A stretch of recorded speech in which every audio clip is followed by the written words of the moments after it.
Buenos días, hermanos, sean bienvenidos a la casa del Señor. ¿Tú la tienes? ¿La guardamos yo? Nos dice la palabra de Dios: ¿quién sabe si volverá y se arrepentirá y dejará bendición tras de él? Esto es ofrenda y libación para Jehová vuestro Dios. Tocad trompeta en Sión, proclamad ayuno, convocad asamblea. Reunid al pueblo, santificad la reunión, juntad a los ancianos, congregad a los niños y a los que maman, salgan de su cámara el novio y de su tálamo la novia. Entre la entrada y el altar lloren los sacerdotes ministros de Jehová y digan: perdona, oh Jehová, a tu pueblo, y no entregues al oprobio tu heredad, para que las naciones se enseñoren de ella. Porque ¿qué han de decir entre los pueblos? ¿Dónde está su Dios?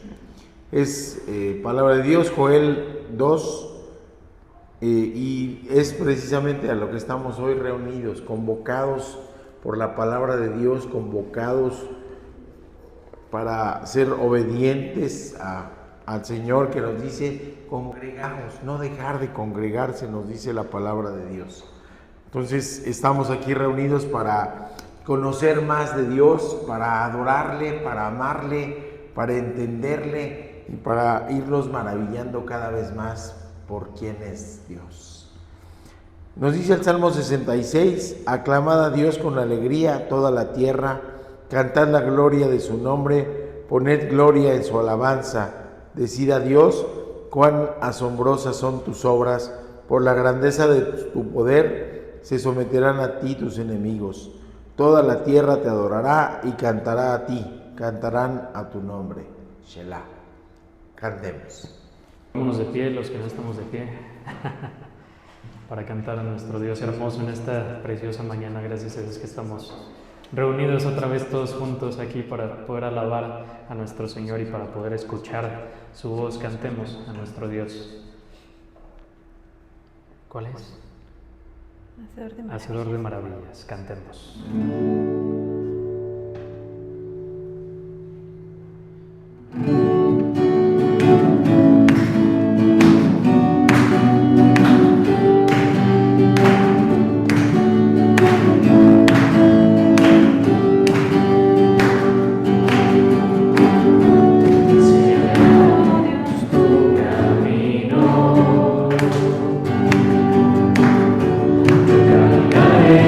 Tu verdad.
hacedor de maravillas, grande, solo tú eres Dios, grande, hacedor de maravillas eres tú, porque eres grande, hacedor de maravillas, grande, solo tú eres Dios, grande, hacedor de maravillas eres tú, porque eres grande, hacedor de maravillas, grande, solo tú eres Dios, grande, hacedor de maravillas eres tú.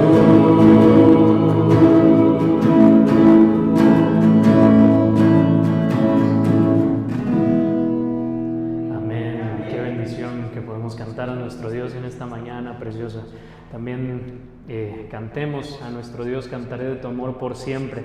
Tenemos una eternidad para cantarle a nuestro Dios. Desde aquí en la tierra podemos cantar y alabar su nombre, así que cantemos a nuestro Dios. Cantaré de tu amor por siempre.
por amor de nosotros, y mediante el cual creéis en Dios, quien le enseñó, quien le resucitó a los muertos y le fue dada gloria, para que vuestra fe y vuestra esperanza sean en Dios.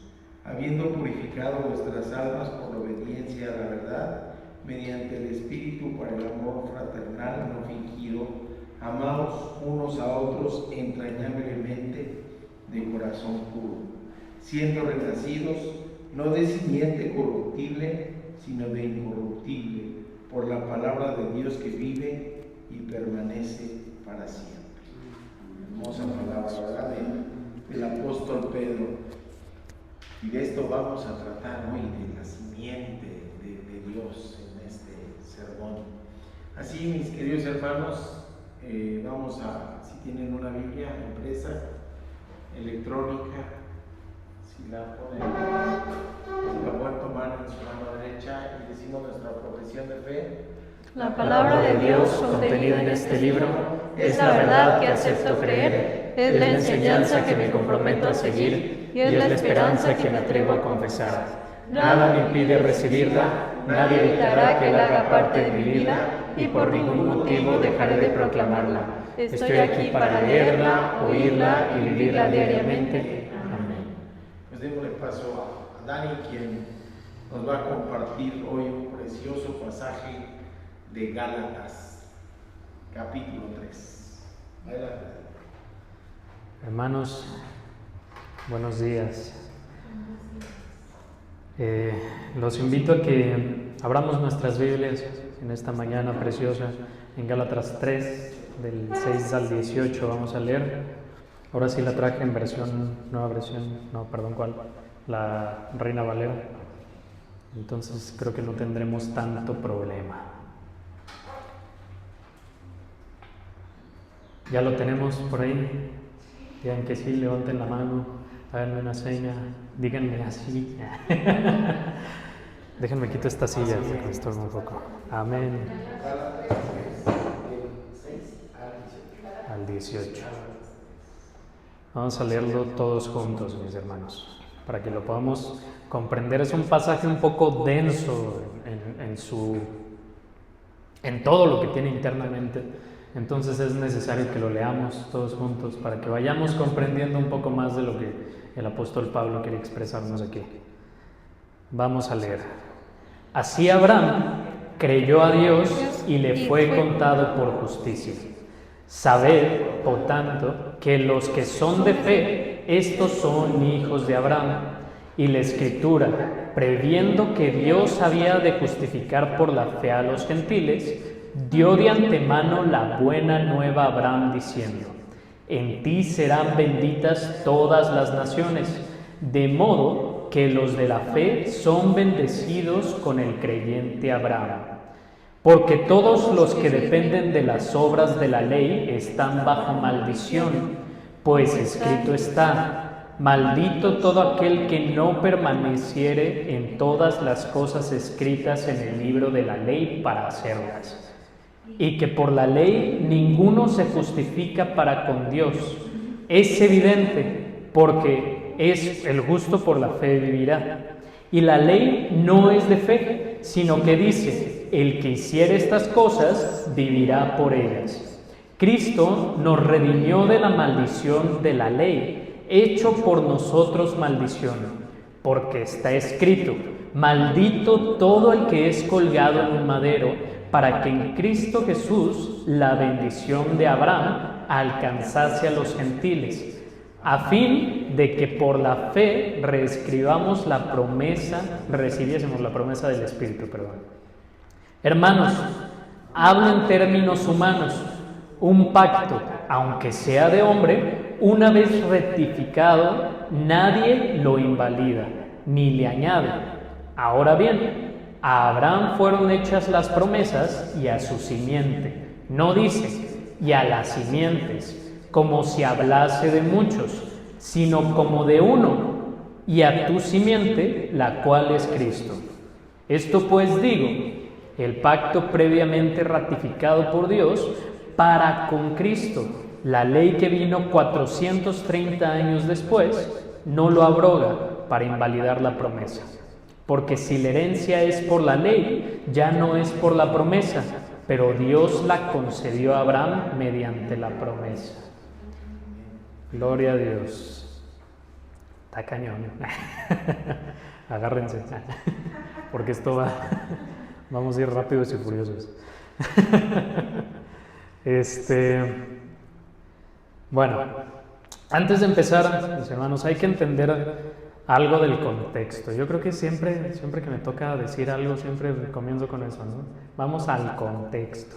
Ya vimos parte del contexto de la carta en las anteriores predicaciones.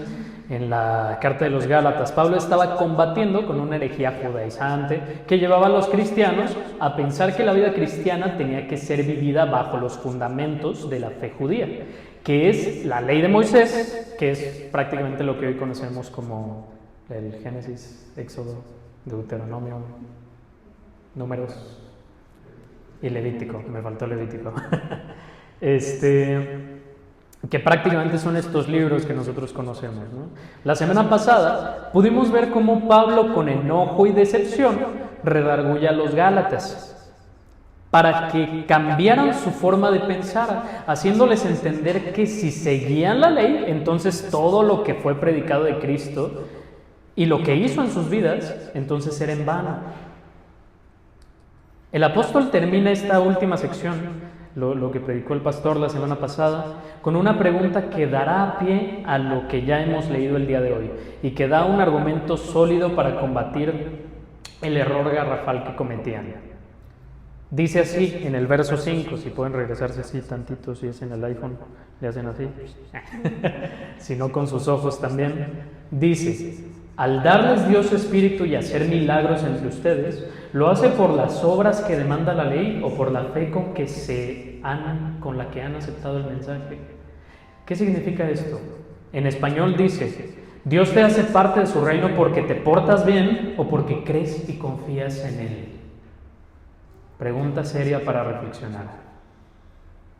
La postura judaizante ya la explicamos anteriormente, ya la hemos explicado varias veces, pero es importante recalcar una vez más que esta creencia no era cosa del tiempo de los apóstoles o de anteriores a eso, sino que también hoy en día nosotros podemos ver doctrinas judaizantes. Ya anteriormente lo hemos hablado. Me parece que todos estos domingos hemos estado hablando acerca de las doctrinas judaizantes que pueden vivir dentro de una iglesia, pero me di la tarea pequeña de organizarlas un poquito en una pequeña lista, para poder identificarlos más fácil y poder identificar más fácil qué es lo que muchos cristianos hacemos mal a la hora de buscar a Dios y dejarnos guiar por estas doctrinas judaizantes. Número 1, los cristianos a los que se les conoce como los cristianos de porte, ¿no? Aquellos que solo aceptan gente que tengan el porte para entrar a la congregación. Hablamos ya de la servilleta con, ¿cómo se llama? Con complejo de superioridad, que es la corbata, que le dan así una, como que se santifica, ¿no? Ahora sí que algunos creen que uno se va al cielo con todo y corbata, pero no.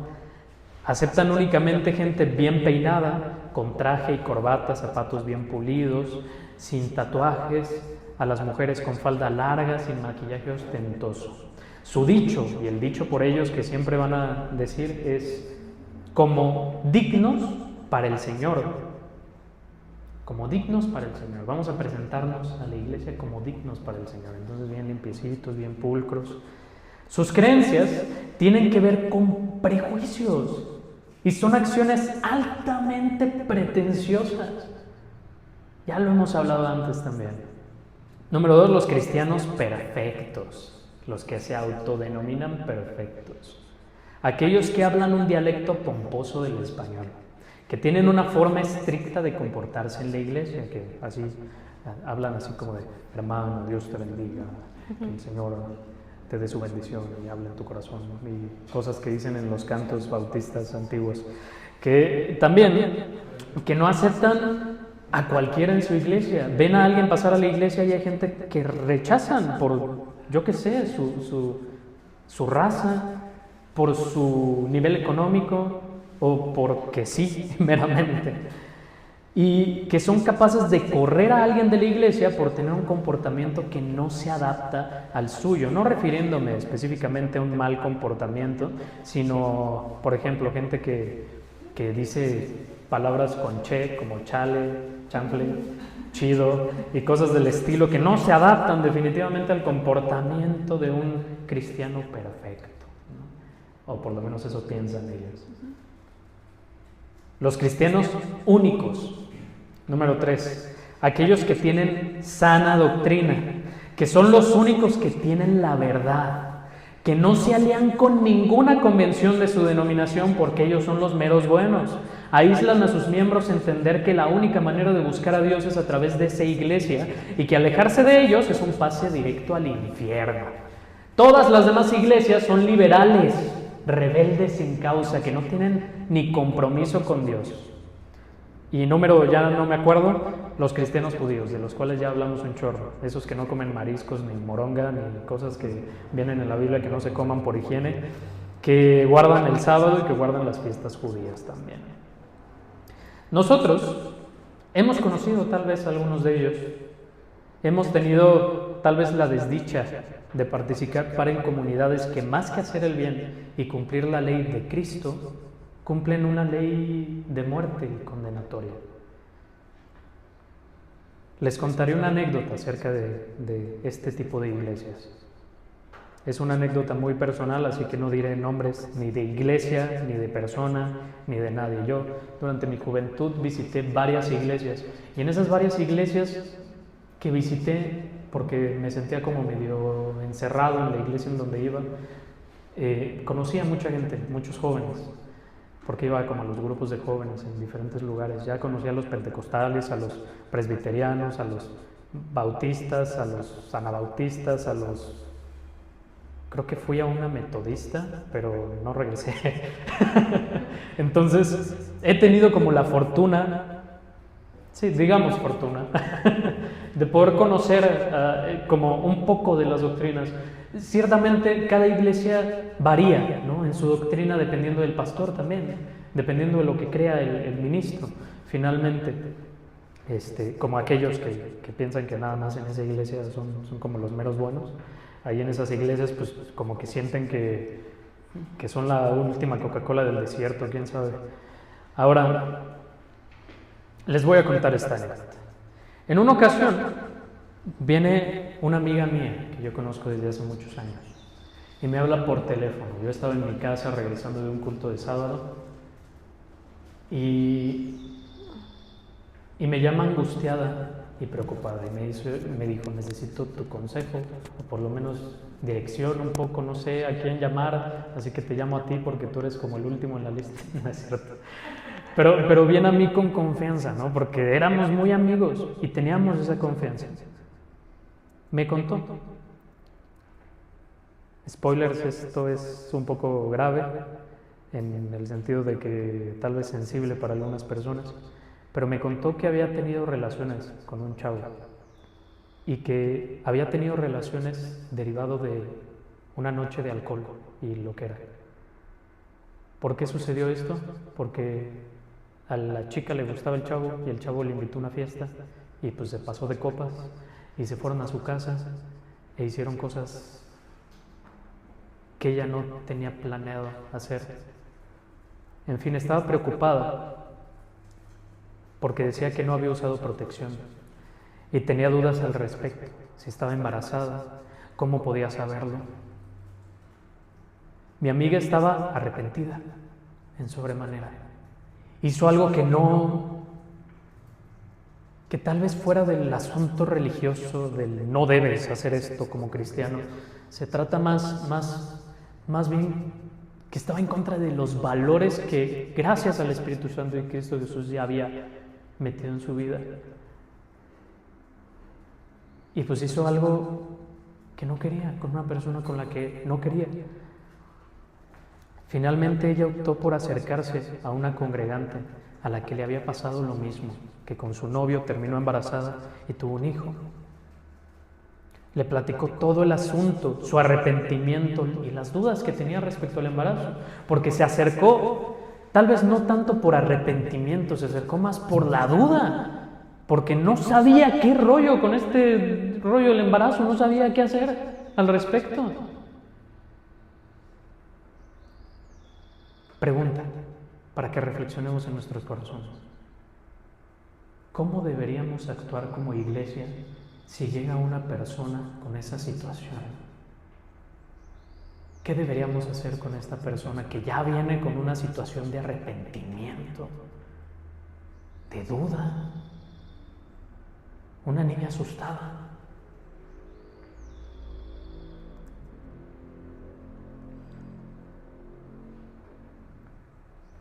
Hay algo que nosotros estamos haciendo como iglesia en este momento y me parece que es digno de Dios y es digno del Evangelio de Cristo. Hay unas personitas que tienen necesidad y prontamente van a ser un pequeño más de Dios, ¿no? Precioso. ¿Estamos pensando si tomaron malas decisiones cuando buscamos ayudarles? ¿Tenemos en nuestro corazón esa duda? No. ¿Estamos valorando si lo merecen? ¿Si han seguido la doctrina cristiana? ¿Si han hecho cosas? No estamos pensando en eso. ¿Estamos valorando su condición económica? Haciendo un trámite complejo para ver si les apoyamos, como lo hace el gobierno, que va a las casas de las personas, ve si qué tanto tiradero tienen, y dice, no, estos no los apoyamos porque se ven bien irresponsables. No estamos haciendo eso tampoco. La iglesia de Cristo dijo, ¿necesitan ayuda? Pues vamos, manos a la obra, vamos a hacer algo al respecto. Sin prejuicios, sin preguntarnos qué clase de personas son las personas que necesitan ayuda. No nos preguntamos eso. Porque Jesús no lo hizo cuando ayudó a las personas que lo necesitaron. Estas personas necesitan de Cristo y se les dará discipulado y se les dará consejo, se les dará consejería y sin duda y sin pretensiones ni exigiendo nada a cambio, porque así lo hizo nuestro Señor Jesús. El final de la historia que les estaba contando es una historia de terror.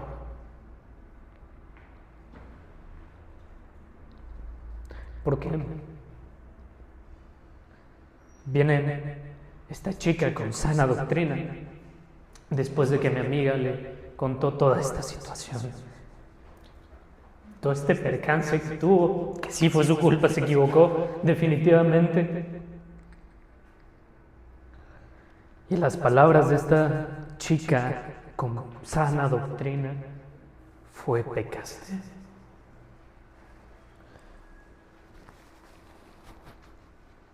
Por lo que vas a tener que pasar por lo mismo, por lo que yo pasé.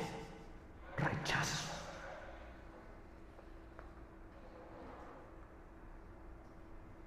Ve con el pastor y tus papás y cuéntales lo que hiciste. Diles que hiciste lo malo ante los ojos de Dios y que mereces castigo.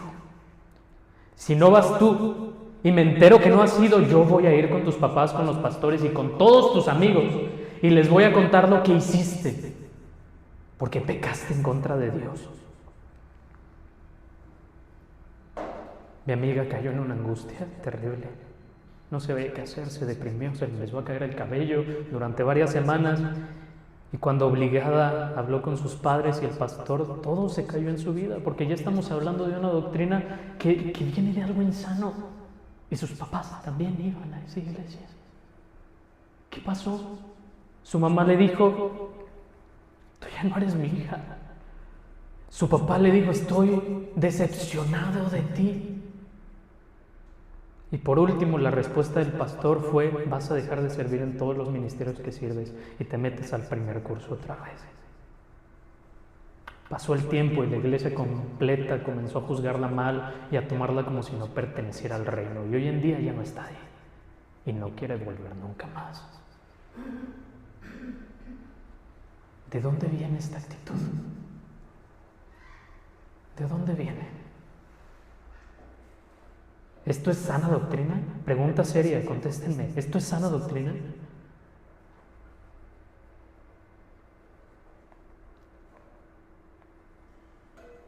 En una predicación preciosa que a un pastor español que queremos mucho, Alex San Pedro. La primera vez que yo lo vi en una convención de pastores del Crece de Oreb, dijo unas palabras que se me quedaron grabadas desde entonces. La sana doctrina sana. Si no sana, no es sana doctrina. Me gustan sus predicaciones. Siempre tiene el enfoque de que el hombre está herido por sí mismo, por sus propias equivocaciones, por el pecado que cometieron acá los hermanos Adán y Eva, y que requieren un cirujano que es Jesús para poder ser sanado en esta vida, y que solo a través de Él podemos llegar a la eternidad y conocer realmente quién es Dios y cuál es su propósito para nosotros. Él tiene esta idea y me parece que no difiere mucho de lo que pensamos nosotros, de lo que intentamos hacer aquí. Con menos experiencia tal vez, con menos preparación, un templo más pequeño. Ellos tienen un cine, creo, con la parte de afuera de un cinema abierto, y nosotros este pequeño lugar precioso que Dios nos dio. Tal vez menos recursos, pero con la gente correcta, sentada en esas sillas, escuchando y buscando encontrar a Dios aquí y ahí, los que están por internet. ¿Quiénes son las personas correctas, sino aquellos heridos que quieren ser sanados por Jesús? ¿Quiénes son dignos del Evangelio, sino aquellos que nos acercamos con necesidad? Jesús se fue al monte de los olivos y por la mañana volvió al templo. Y todo el pueblo vino a él y sentado les enseñaba. Entonces los escribas y los fariseos trajeron una mujer sorprendida en adulterio y poniéndola en medio le dijeron: Maestro, esta mujer ha sido sorprendida en el acto mismísimo del adulterio. Y en la ley nos mandó Moisés apedrear a tales mujeres. ¿Tú pues qué dices? Mas esto decían tentándole para poder acusarle, pero Jesús, inclinado hacia el suelo, escribía en tierra con el dedo, y como insistieron en preguntarle, se enderezó y les dijo: el que de vosotros esté sin pecado sea el primero en arrojar la primera piedra contra ella. E inclinándose de nuevo hacia el suelo, siguió escribiendo en tierra. Pero ellos, al oír esto, acusándolos por su conciencia, salieron uno a uno, comenzando desde los más viejos hasta los postreros, y quedó solo Jesús y la mujer que estaba en medio. Enderezándose Jesús, y no viendo a nadie sino a la mujer, le dijo a la mujer: ¿dónde están los que te acusaban? ¿Ninguno te condenó?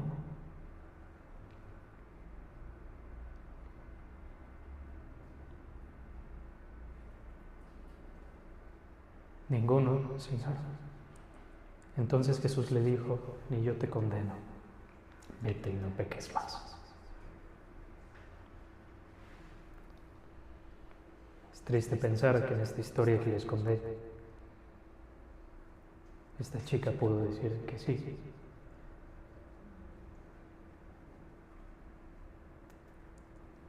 Esta es la manera de Jesús de responder a los problemas humanos.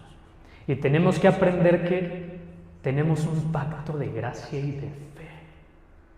Él pone los términos y condiciones, no nosotros. ¿Por qué? Porque nosotros nos equivocamos todo el tiempo. Somos fluctuantes, somos tontos, la verdad. Dice el texto del versículo 6 al 9: así Abraham creyó a Dios y le fue contado por justicia.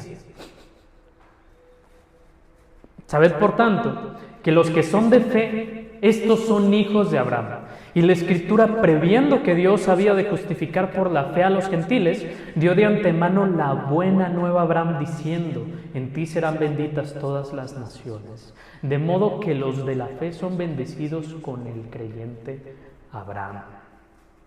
Abraham, ya hablamos de él en el tema de la familia, ¿verdad? Está bien padre porque cuando yo hablé de él, hablé mal de él. Y cuando habló el pastor de él, habló muy bien de él. Y pues es verdad. Yo creo que en los matices de la vida hay unos que hablan bien de nosotros y otros que hablan mal de nosotros. ¿Por qué? Porque no somos completamente buenos. Y así como no somos, algunos tal vez sí, pero aquí presente ninguno, no somos completamente malos, ¿no? Sino que sí, somos malos, somos pecadores y todo. Abraham fue un patriarca del pueblo de Israel. Un hombre cuyas virtudes y defectos se hacían notar en su historia, pero cuya virtud más grande y por la cual se le recuerda es que tuvo fe.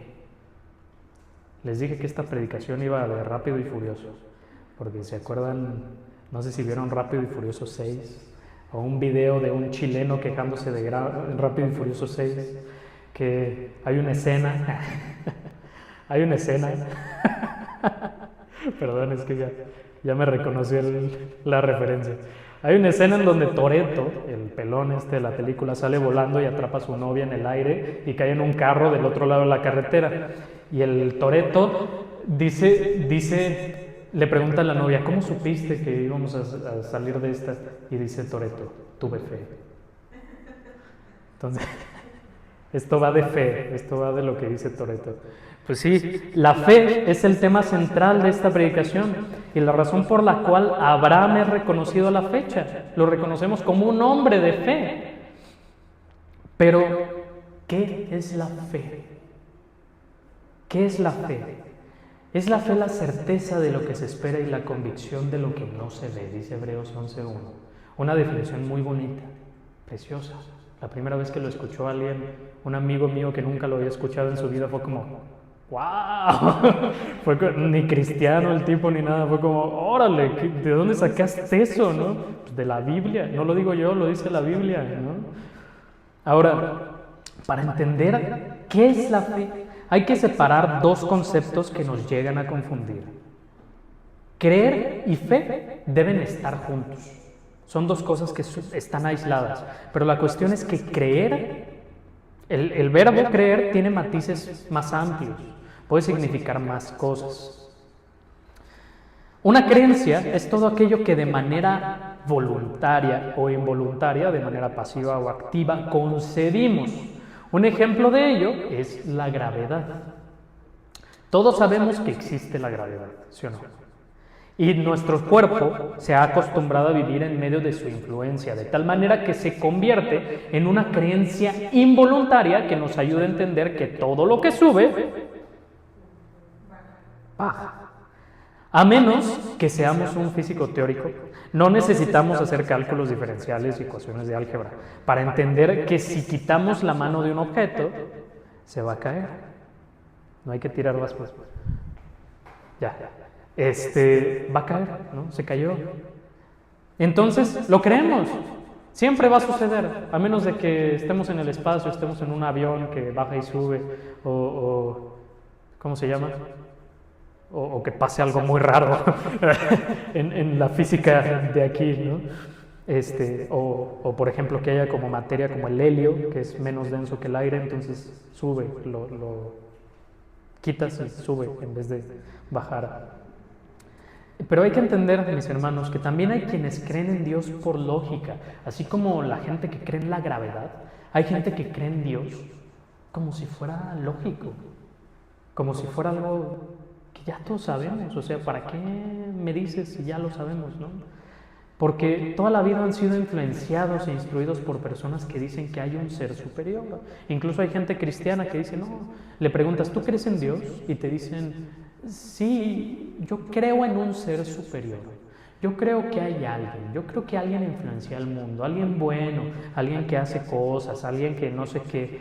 Pero para entender la fe, esta que tuvo Abraham y esta que tenemos nosotros, hay que separarla de la creencia lógica de Dios, lo que hablamos hace un momento.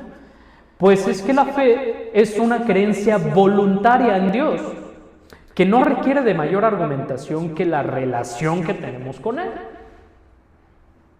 Se entiende la fe como la fe que tenemos a un compa, a un amigo. Yo confío en mi amigo de forma voluntaria, de tal manera que lo procuro. Le cuento mis anécdotas, convivo con él y tengo fe en él. Tengo certeza de que lo que espero de él es lealtad, al igual que yo le ofrezco lealtad. Él me ofrece lealtad porque somos amigos, ¿no? Y es una fe voluntaria que tenemos hacia una persona. Ahora, tengo la convicción de que tiene una buena intención respecto a mí, aunque yo no pueda leer su mente. No soy Charles Xavier. Ay, qué horrible. No sé si vieron la nueva película de Marvel, pero hay una mona que le mete los dedos en la cabeza a la gente y así lee los pensamientos de las personas. No la vean si son de estómagos sensibles. Pero no leemos los pensamientos de la gente, sencillamente confiamos en la gente. Y esto es la fe. La fe, para entenderlo más, no es algo que se tiene, es algo que se deposita en algo. Si uno tiene fe en sí mismo, o en su propia idea de algo, o en su propia creencia de algo, entonces no está ejerciendo la fe, sino que se le está quedando para sí mismo. Hay una historia que me gusta contar respecto a unas personas en Alaska que querían cruzar un río. Es una historia ficticia, pero ejemplifica muy bien todo el tema de la fe. Hay dos personas. Hay un río congelado y quieren cruzar al otro lado, ¿vale? Una de las personas dice, mira, yo soy tan chido que voy a pasar caminando. ¿Creyendo en qué? En que iba a pasar caminando. ¿Dónde está depositando su fe? En sí mismo. Realmente en ningún lado lógico. No está depositando su fe en nada, sino que insensatamente va y camina sobre el hielo. Entonces empieza a caminar y a los 3 pasos el hielo se rompe, se cae y así va la historia, se muere, ¿no? Y entonces el otro hombre dice, ok, ya entendí. Mi fe tiene que ser depositada ¿en qué? En algo que yo pueda seguir. Entonces, él ha visto personas que rodean el río y que saben que aunque es un camino largo, siempre hay un camino a casa. Entonces va y rodea el río. Pero hay otra forma de contar la historia.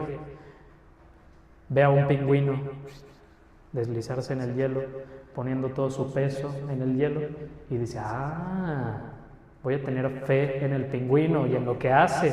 Le voy a tener confianza a lo que hizo este pingüino. Y deposita su fe en lo que hizo el pingüino con experiencia.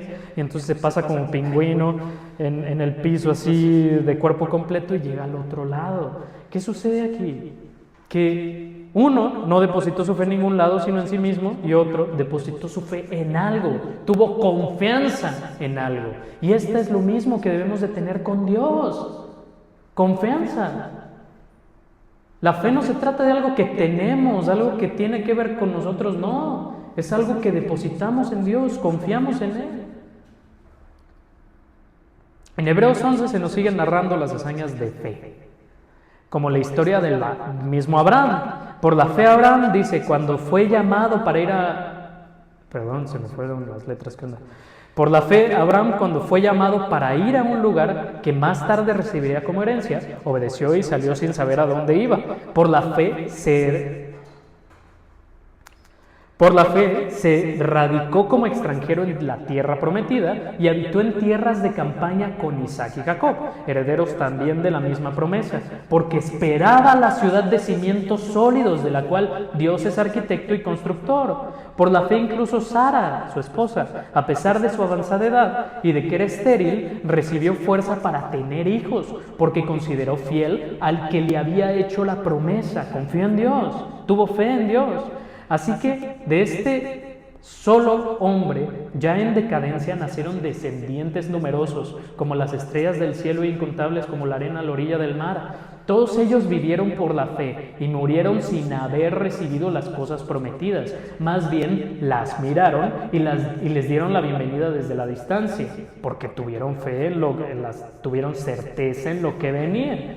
También confesaron que eran extranjeros y peregrinos en la tierra. Al expresarse así, claramente dieron a entender que andaban en busca de una patria. Si hubieran estado pensando en ella, en aquella patria de donde habían emigrado, habrían tenido oportunidad de regresar a ella. Antes bien, anhelaban una patria mejor, es decir, la celestial. Por lo tanto, Dios no se avergonzó de ser llamado su Dios y les preparó una ciudad. Hay que aclarar que Dios no se avergüenza de nadie, pero más bien como que los confirmó como tales. Por la fe, Abraham, quien había recibido las promesas, fue puesto a prueba y ofreció a Isaac, su único hijo, que es la historia más conocida de Abraham, que Dios le pide a su hijo, y va a un monte y con un cuchillo está a punto de de matarlo, entregarlo a Dios, y Dios le detiene la mano, que es, ahorita les digo qué significa. A pesar de que Dios le había dicho, tu descendencia se establecerá por medio de Isaac, consideraba Abraham que Dios tiene poder hasta de resucitar a los muertos. En sentido figurado, recobró a Isaac desde los muertos. Sus historias más importantes, mis hermanos, las historias de Abraham, nos muestran acciones que más que valentía, demuestran fe en Dios. La historia de Abraham no tiene que ver con un fiero guerrero de Dios, el mejor guerrero a quien Dios le da sus peores batallas, como dicen los memes, ¿no? Que apenas a uno le va mal en la vida o se siente tantito cansado con ansiedad y ya dice, no, Dios me está dando sus peores batallas porque soy su mejor guerrero, ¿no? y parece ser como más soberbia que otra cosa, ¿no? Ahora, se trata de un hombre que creyó en Dios. No es su mejor guerrero, sino de un hombre que le creyó. En primer lugar, vemos a Dios enviándolo a una tierra que no conocía. Ya lo vimos aquí, y fue por fe. En segundo lugar, vemos a Dios prometiendo un hijo nacido de una mujer estéril, y con más miedo que con fe, finalmente cree en Dios y educa a este niño que nace con mucho amor. En tercer lugar, vemos a Dios pidiendo la vida del hijo que le dio de milagro para probar su fe y enviar un mensaje precioso. La entrega de un hijo por fe a un propósito mayor.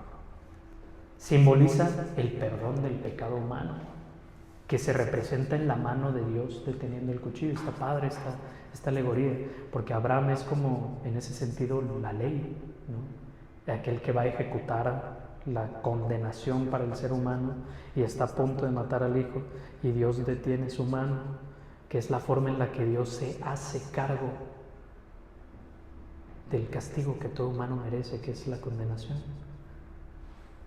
Y poéticamente calza perfecto con Jesucristo siendo entregado como oveja para el matadero, para finalmente vencer el pecado y hacernos libres de la ley que nos condenaba. En cuarto lugar, vemos una promesa de Dios para su descendencia, que era que su hijo tuviera una buena esposa. ¿Se acuerdan de la historia? Que fue un siervo suyo a buscar una esposa, y tuvieron fe de él, de eso también. Un hombre cuya fe fue probada y fue aprobada por Dios mismo, sellada, a quien usó y sigue usando para darnos a entender que su amor infinito, el amor de Dios, trasciende cualquier imperfección del ser humano, y que la confianza que tuvo en Dios fue lo que efectivamente lo justificó. Él no se salvó por sí mismo por ser muy bueno, Abraham. Él tuvo fe de Dios y Dios lo salvó porque confió en él.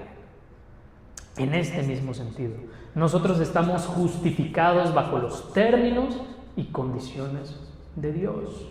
De tal manera amó Dios al mundo que ha dado a su Hijo unigénito, para que todo aquel que en él cree no se pierda, mas tenga vida eterna. Dice Juan 3:16, el versículo más famoso de la historia.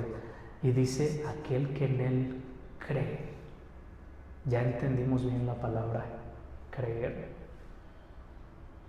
Por fe, que significa confiar en Dios. No se trata únicamente de creer a Dios, sino creer en Dios de manera así como superficial, sino que se trata de creerle a Dios. Dios nos dice, te amo, ¿le vamos a creer? Claro que sí. Dios nos dice, te voy a salvar. Y, ay, ¿de qué nos va a salvar? Le creemos. Voy a preparar un lugar para vosotros, para que en donde yo estoy, vosotros también estéis. ¿Le vamos a creer? Claro que sí. El pacto de Dios no se trata de portarnos bien para merecer cosas buenas. Meramente por la naturaleza humana merecemos la muerte. ¿Cuántas cosas no pasan en el mundo hoy en día? La gente es bien egoísta. Casi no hay amor entre los seres humanos. No hay respeto. No hay respeto, nos estamos acabando el planeta por soberbios y hay maldad por todos lados, y hay muerte y hay injusticia, pero por creer voluntariamente en Él, quitándolo de un mero concepto y poniéndolo en el centro de nuestra vida. Por ello, hermanos míos, Porque Él actuó en el mundo y se acercó a nosotros y se acerca cada día para que podamos tomar su mano y hablarle a Él con la fe y la certeza de que nos escucha, nos ama y nos bendice. Confiemos en sus términos y condiciones, son buenos para nosotros. Démosle acepto, leámoslo y démosle acepto y sí quiero recibir notificaciones, sí quiero recibir emails al respecto. Número 2, tenemos un pacto de gracia de Dios. El justo por la fe vivirá. Qué hermosas palabras, dice el texto. Porque todos los que dependen de las obras de la ley están bajo maldición, pues escrito está, maldito todo aquel que no permaneciere en todas las cosas escritas en el libro de la ley para hacerlas. Es maldito todo aquel que no cumple la ley. Y por la ley ninguno se justifica para con Dios. Aunque intentes cumplir la ley, nunca vas a llegar a ser justificado por Dios. Porque la ley, como dice aquí Pablo, es maldición para los hombres. Es evidente porque el justo por la fe vivirá, dice, y la ley no es de fe, sino que dice, el que hiciera estas cosas vivirá por ellas. La mayoría de nosotros no venimos de contextos judaizantes. No hemos tenido nunca una cosa aquí. No hemos, todos comemos puerco, ¿verdad? Hemos comido camarones en las últimas. Yo sí, me dio salmonelosis. Yo creo que debería empezar a seguir la ¿no? ¿Cierto? Pecado, ¿no? Pero no venimos de un contexto judío, sino que nosotros venimos de paradigmas, creencias populares que tiene el mundo y la gente que no sigue a Cristo, ¿no? Las creencias populares que mucha gente tiene, las pulseritas rojas que te protegen del mal y cosas del estilo, todo este tema de la santería en México, todo este tema de los santos. Venimos de un contexto medio raro, ¿no? Que podemos relacionar con lo que los judíos hacían, ¿no? Hay que entender una de estas creencias que son muy populares en muchas religiones en el mundo, es número 1, la creencia del merecimiento. Ya la mencioné hace un momento cuando dije que no merecemos nada porque lo único que merecemos es la muerte, pero existe esta creencia y la voy a explicar. Se trata de la creencia de que por alguna razón que nadie me ha sabido explicar, merecemos lo mejor. ¿Qué dicen los creyentes desviados? Dicen, yo merezco lo mejor porque soy hijo de Dios. Aunque ni van a la iglesia y todo eso, dicen, Dios me bendice, yo lo merezco todo, porque Dios es mi Padre, ¿no? Aunque ni lo conocen, ni le han platicado nada, ni han dejado que Dios les platique algo.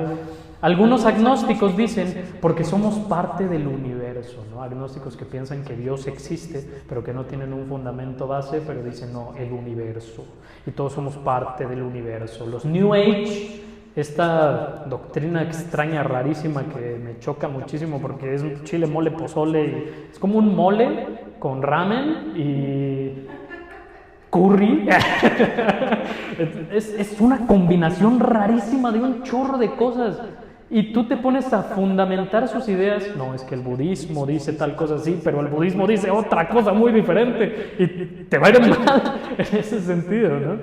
Y dicen ellos, algo bien herético, horrible, blasfémico. Dicen ellos, yo merezco todo porque soy Dios, porque todos somos Dios. ¿No? Y no. Yo no me acuerdo ni de qué desayuné. ¿Cómo voy a ser Dios? No desayuné, ¿verdad? Yo ni desayuné, ¿cómo voy a ser Dios? Realmente, algunos ateos dicen, porque para eso ha llegado la raza humana. Merecemos todo porque para eso ha llegado la raza humana. Los evolucionistas, esto está chistoso, porque los evolucionistas dicen, merecemos todo porque somos la raza superior. Hemos sido los que hemos superado todas las dificultades y llegamos al podio de la evolución animal, ¿no? Y los antievolucionistas dicen, merecemos todo porque somos la raza superior, porque estamos por encima de cualquier especie. Entonces dicen más o menos lo mismo, incoherentemente, ¿no? Lo cierto es que la palabra de Dios es clara al respecto de esto. Fuimos creados para vivir juntamente con Dios, pero fuimos rebeldes a Él, lo que hizo que muriéramos. La paga del pecado es muerte, mas la deuda de Dios es vida eterna en Cristo Jesús, Señor nuestro, ¿no? La paga del pecado que cometimos es la muerte, y eso es lo único que merecemos. Es por eso que el apóstol Pablo menciona en este pasaje que la ley es una maldición. Se trata de una ley imposible de cumplir al pie de la letra. La vida sin Cristo es como ir por la vida sin licencia de vivir. En cuanto caiga la ley, que es la muerte, nos va a llevar al corralón, que es el infierno, en donde va a haber una deuda exorbitante que no vamos a poder pagar ni en la eternidad. Se dice que todos tenemos dos cosas en común, ineludibles en la realidad de la vida y la muerte, y nadie me puede negar esto: la vida y la muerte. Todos nacemos y nos morimos, ¿estamos de acuerdo? Pero en términos de eternidad, tenemos opción. No por merecimiento, no porque nosotros queramos realmente, sino porque Dios quiso, sino porque Dios nos ama, sino por gracia de Dios. La segunda creencia es contraria al merecimiento, la creencia del inmerecimiento absoluto. Aquella creencia que dice que nada podrá salvarnos. Es como el pesimismo absoluto, más bien, sino desesperanza absoluta.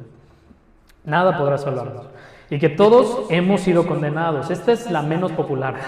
Es menos popular que la anterior, porque yo creo que nadie con buenas capacidades mentales le gustaría irse al infierno de una vez, ¿no?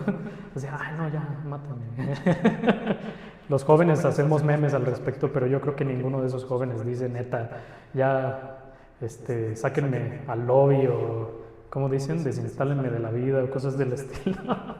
Yo creo que ninguno lo hace, a menos de que sí tenga una situación en el cerebro. Hablemos de depresión o pensamientos suicidas o cosas del estilo, ¿no?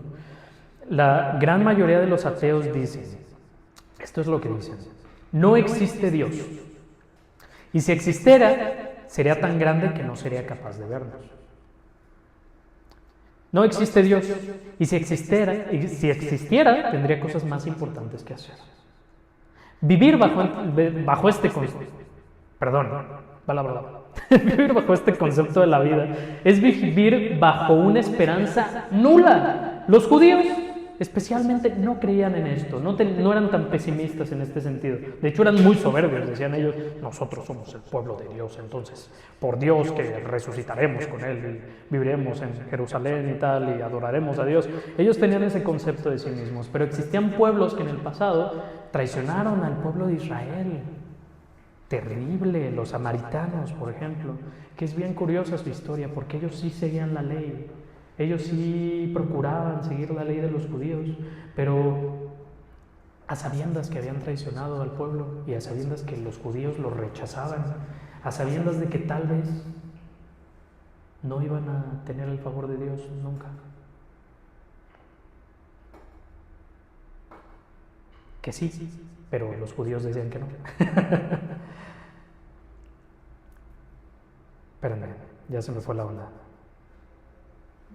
Ellos vivían bajo la ley a unas sabiendas de que los judíos los rechazaban.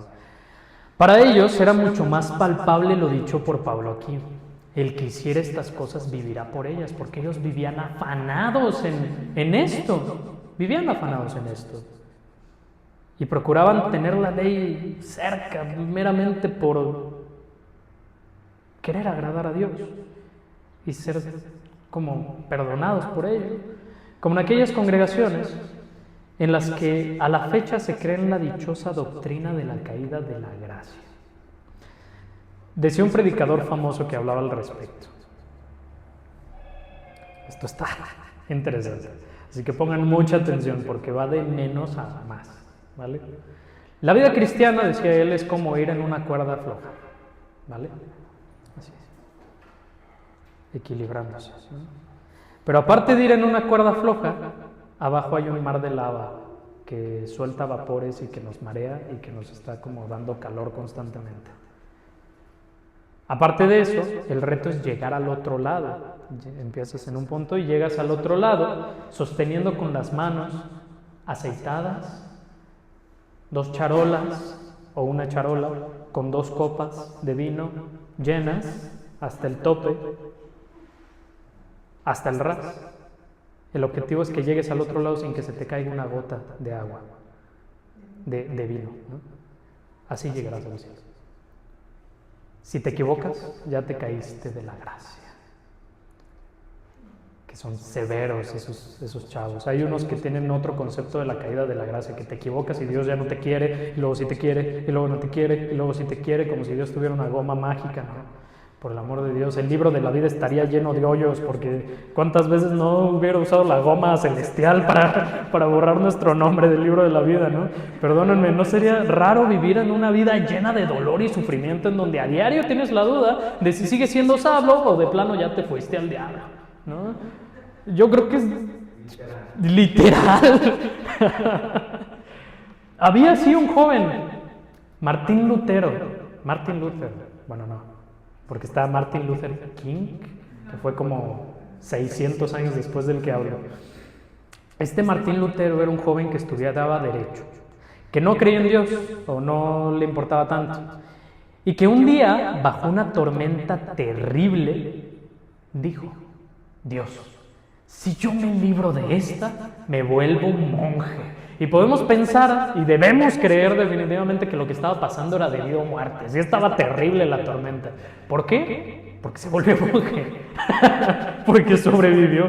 O sea, en una situación tan terrible que cumplió lo que dijo. Este joven Martín Lutero tenía una conciencia de pecado muy intensa y clara. Sabía que el pecado lo podía llevar a la muerte, y bajo la creencia católica que tenía, en la que vivía, se sentía abrumado. Todos los días iba varias veces al confesionario por ridiculeces como: ay, es que me enojé, ay, es que le sirvieron más frijoles al chavo que estaba al lado mío, y pues sentí un poquito de envidia, o me enojé con la señora porque... Sí, entonces iba al confesionario y le decía al padre: perdóname, porque pequé contra ti, Señor, me merezco el infierno. Tenía una conciencia muy dura acerca del pecado. El padre, en una ocasión, al punto de que el padre se desesperó de él y le dijo: vete a Roma, vete a caminar por las calles de Roma para que sepas lo que es pecado, amigo. O sea, de verdad necesitas tener una nueva conciencia de pecado. En una ocasión, Martín Lutero estudiaba el libro de Romanos. Martín se encontró con un pasaje que decía: el justo por la fe vivirá. Y no es de Gálatas, es el que viene en Romanos, pero es el mismo que nosotros estamos estudiando. Para Martín, después de ver la venta de indulgencias, ¿qué eran las indulgencias? Eran como pases al cielo, como los católicos piensan que tienen la creencia del purgatorio, ¿no? Que todo aquel que se muere se va al purgatorio, es purgado de sus pecados y ya puede pasar o al infierno o al cielo. Entonces, tienen la creencia de que te mueres, vas al purgatorio, y que... mero billuyo y arrogancia, la verdad. Son como las multitransacciones de los videojuegos. Puro billuyo era su pensamiento, puros gains, ¿no? ¿O cómo se dice? Stonks. Cuando ves la imagen que tiene así como rayitas hacia arriba.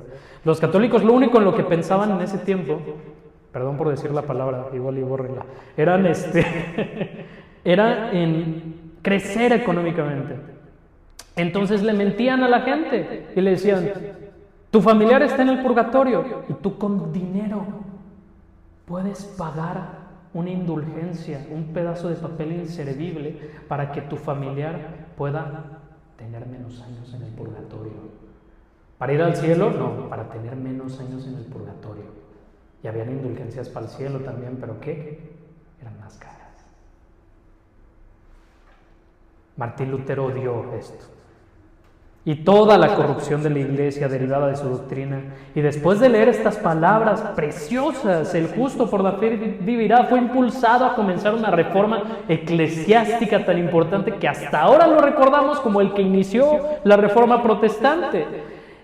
Esta verdad de las cartas de Pablo, el justo por la fe vivirá, fue una carta escrita específicamente por el profeta Habacuc, en Habacuc 2, del 1 al 5. ¿Lo leemos? Dice: sobre mi guarda estaré, Yo lo tengo en Nueva Versión Internacional, por eso no los invito a que lean conmigo. Sobre mi guarda estaré, y sobre la fortaleza afirmaré el pie, y velaré para ver lo que se me dirá, y que he de responder tocante a mi queja. Y Jehová me respondió y me dijo, escribe la visión y declárale en tablas para que corra el que la leyera en ella. Aunque la visión tardará aún por un tiempo, mas se apresurará hacia el fin. Y no mentirá, aunque tardare, espéralo, porque sin duda vendrá, no tardará. He aquí que aquel cuya alma no es recta se enorgullece, mas el justo por la fe vivirá. Y también el que es dado al vino es traicionero, hombre soberbio que no permanecerá ensancho como el Seol su alma. Y es como la muerte, que no se saciará. Antes reunió para sí todas las gentes y juntó para sí todos los pueblos. ¿Se acuerdan que la última vez que prediqué les dije que una vez estaba leyendo un versículo y me metí a la regadera y fue como, ¿qué? Bueno, es muy contextual este asunto también. Es un profeta que vivía como en los tiempos exílicos, apenas. Entonces estaban sufriendo persecución por parte de los babilonios y todo eso. Tenían problemas, era un contexto muy oscuro en la historia de Israel. Aquí lo que está haciendo iba a decir apóstol, el profeta, son palabras escritas, como les digo, en un momento de dificultad y lo que está haciendo aquí es hacer como una crítica hacia las personas soberbias de Babilonia en este caso y a los profetas también soberbios que no seguían la ley correctamente. Y en este sentido, cuando dice, he aquí que aquel cuya alma no es recta se enorgullece, está hablando de la soberbia del ser humano que confía en sí mismo. Se lo simplifico. Esto es algo muy complicado de entender, y más porque no lo estudié lo suficiente, pero se los simplifico realmente. Sálvese quien pueda. La creencia de aquellos que creen que la vida es competencia. Quien no tranza no avanza. Es la idea de que es una idea que no, de aquellas personas que no conciben a Dios, que no tienen temor de Dios y que tampoco tienen temor de que se va a acabar su propia vida en algún momento. Son personas que quieren llegar al podio, al número 1, se quieren llevar la medalla de oro en el mundo. Quieren ganarse el mundo, pero pierden su vida por ello. Aquí aquel cuya alma no es recta y se enorgullece, y esa es su victoria, su orgullo, su mero orgullo. Pero hay una esperanza en medio de toda esta situación que vivían ellos y en medio de la situación que vivimos nosotros en nuestra actualidad, en donde vivimos en un mundo salvaje, horrible, que de pronto nos aprisiona en cosas tan difíciles y en injusticias horribles. Ciertamente vale la pena confiar en lo que Dios dice en medio de estas situaciones que no podemos controlar. Lo que nos corresponde es tener fe en Dios, ya lo dijimos, que nos llevará a la mejor victoria a la que podamos aspirar. Ante las creencias que ensoberbecen al ser humano, ideas que quitan la esperanza, hay que tener fe y vivamos en Cristo Jesús. Cristo nos redimió de la maldición de la ley, hecho por nosotros maldición, porque escrito está, maldito todo el que es colgado en un madero, para que en Cristo Jesús la bendición de Abraham alcanzase a los gentiles, a fin de que por la fe recibiésemos la promesa del Espíritu. Y esto es importante. Hay creencias terribles en nuestro mundo, ya lo vimos, pero hay que entender que realmente nosotros no merecemos nada y que bajo lo que Dios dice acerca de nosotros sí merecemos la muerte como pecadores, como criaturas suyas que no cumplieron con el propósito que Dios tenía para ellos, para nosotros. Pero como ya les dije antes, aquella mano que detuvo el cuchillo es la obra de Dios haciéndose cargo del pecado humano, haciéndose cargo de algo que tal vez no debería hacerse cargo, pero nos ama y se quiere hacer cargo de esto y se quiere hacer cargo de nosotros. Cristo nos redimió de la maldición y fue clavado como maldito en un madero, lo que nosotros merecíamos. Eso fue lo que hizo en la cruz. Tomó lo que nosotros merecíamos para que nosotros no pasáramos por ello. Número 3, tenemos un pacto de gracia de Dios. Ya voy a terminar. Un pacto de gracia de Dios.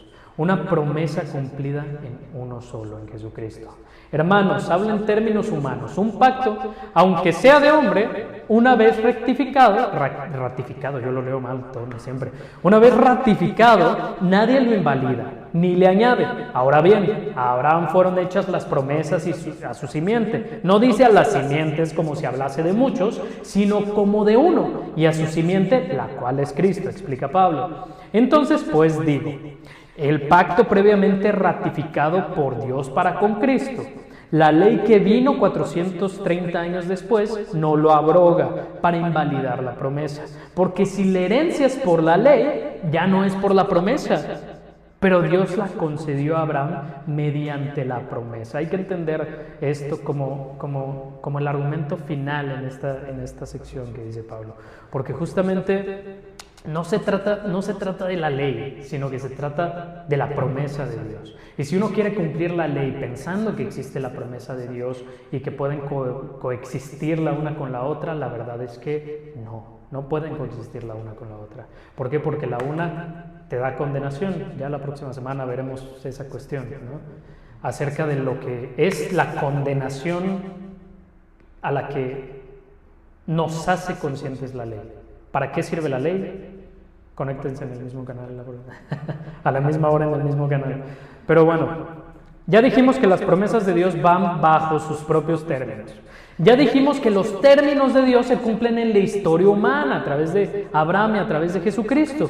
Pero hay un objetivo divino que fue prometido a Abraham y que tenía que ser cumplido, que tiene que ver con Jesucristo.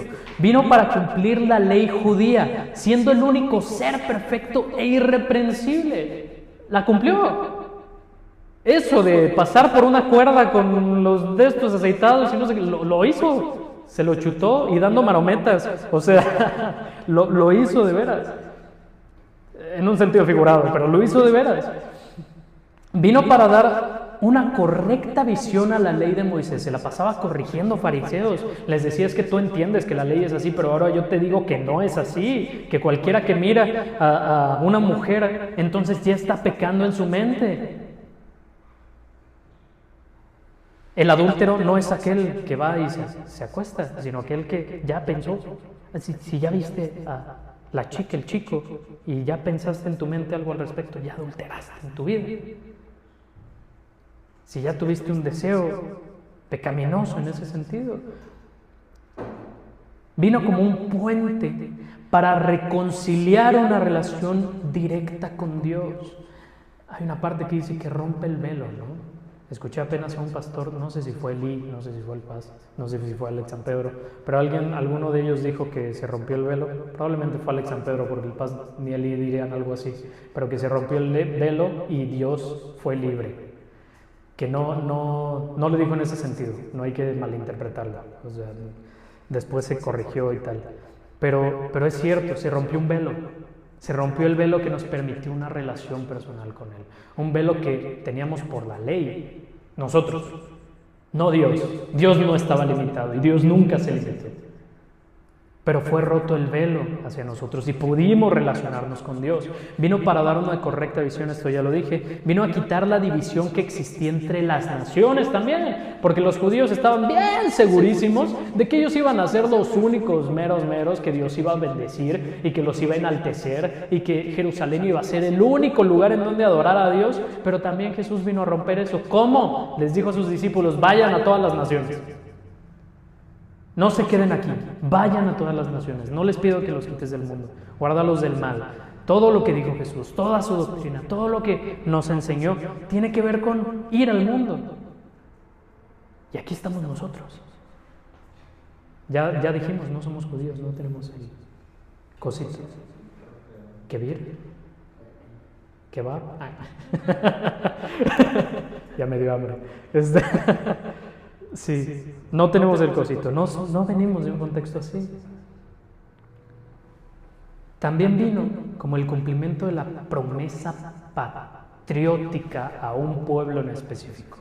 Jesucristo fue la descendencia de la que se hablaba en Génesis, la personificación de un pueblo según la voluntad de Dios y el rey que debía gobernar desde el principio a la humanidad, quien cumpliría a través de la reconciliación y a través de su comisión la promesa hecha a Abraham de ser el primero de miles incontables como la arena del mar. Hermanos, Jesucristo finalmente es la culminación de años de historia, la revelación perfecta de Dios y el cumplimiento de un pacto de gracia y fe para cada ser humano en la tierra. Eso es Jesucristo. Bajo sus términos y condiciones, entonces hay que movernos. Y este es el desafío que traemos. Hablamos de la fe, hablamos de la vida, de fe de muchos, de un hombre en específico, de un patriarca. Pero Él nos pide que confiemos en Él. No nada más en un término de historia, judíos, cristianos, Martín Lutero, ¿no? Ya lo dije hace rato, Dios rompió el velo. ¿Qué significa? Que podemos tener una relación personal con Dios hoy. Que podemos tener fe en lo que dice y en las promesas que dice. Lo que les dije, voy a preparar un lugar para vosotros, dice Jesús, y a donde yo voy, ustedes también van a estar. Hay que tener fe en eso, hermanos. Y este es el desafío, que confiemos en Dios. No confiemos en Dios bajo nuestros términos. No pongamos términos y condiciones nosotros. Yo confío en ti si me bendices. Yo confío en ti si tal. Yo confío en ti si me das carro. Yo confío en ti si me das novia. Yo confío en ti si me das familia. Yo confío en ti si no sé qué, no. Dios prometió todas estas cosas a Abraham, bendiciones. Y Abraham no siguió a Dios por las meras promesas, sino porque confió en Él. Y ese es el reto. Señor y Padre, gracias por darme permiso de poder predicar, Señor. Gracias por tu amor y misericordia, Señor. Porque eres bueno con nosotros, porque no paras de amarnos. Y porque has cumplido estas promesas a nosotros, Señor. Tienes promesas personales, específicas para cada uno de nosotros, Señor. Ayúdanos a confiar en ellas. Ayúdanos a acercarnos a ti genuinamente y adorarte como te lo mereces, porque eres el Dios y Creador, Señor. No permitas que ninguna doctrina extraña entre en nuestra mente, Señor, en ninguno de nosotros, ni de los que no están o los que están por internet, Señor. No los dejes, no nos dejes que entren doctrinas raras en nuestra vida, que juzguemos a la gente desde un atrio falso de superioridad, sino que en tu nombre vayamos y sanemos a las personas, Señor. Haznos herramientas tuyas, Padre. Y esta es una invitación, mis hermanos, para cada uno de nosotros, Señor. Queremos tomar este llamado del Señor, creer en Dios, creer en lo que Dios hizo en nuestras vidas. Reflexionemos ahí en nuestro lugar. Y si verdaderamente queremos esto, queremos confiar verdaderamente en Dios, queremos tener fe de lo que Él dice y de las promesas que tiene para nosotros en nuestra vida, entonces ahí mismo donde estás, levanta tu mano. Confiamos en Dios. Gloria a Dios. Señor y Padre, te pido por mis hermanos que están aquí. Bendícelos, Señor. Cuídalos. Que sean personas de fe y que te sigan, Padre. En Cristo Jesús. Amén. Vamos a leer nuestro texto. Lema y no nos despedimos con una alabanza. Hasta que todos lleguemos a la plenitud de Cristo. Efesios 4:13. Alabemos.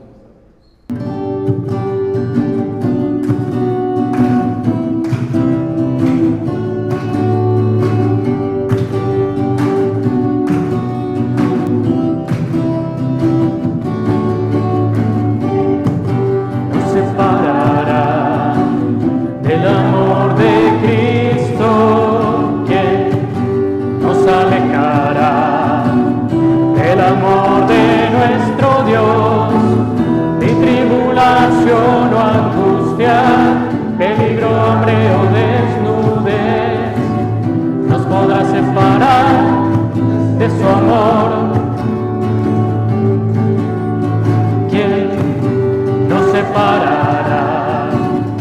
El amor de Cristo, ¿quién nos alejará? El amor de nuestro Dios, ni lo alto ni lo profundo, ni ninguna otra cosa creada nos podrá separar del amor de Dios. En Cristo somos más que vencedores. En Cristo somos más que ganadores. Ni la vida ni la muerte podrá separarnos del amor de Dios en Cristo Jesús. Del amor de Dios en Cristo Jesús. Del amor de Dios en Cristo Jesús.